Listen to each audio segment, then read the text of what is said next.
Kamra aeronautical complex का नया शाहकार तहलका मचाने के लिए तैयार।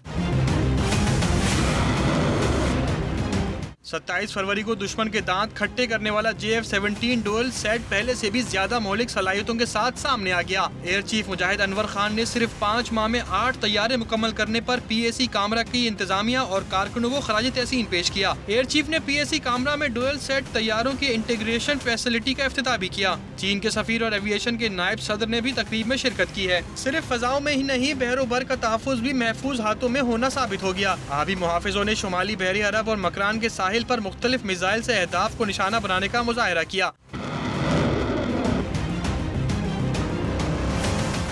पाक बहरिया ने जमीन से फिजा से हेलीकॉप्टर की मदद से समंदर में और समंदर से समंदर में अहदाफ को निशाना बनाया। बहरी जंगी जहाजों और आबदोजों से निकलने वाले मिसाइलों ने दुश्मन पर हैबत तारी कर दी। नेवल चीफ ने वाज़ेह किया कि पाक बहरिया किसी भी जारियत का मुंह तोड़ जवाब देने की सलाहियत रखती है।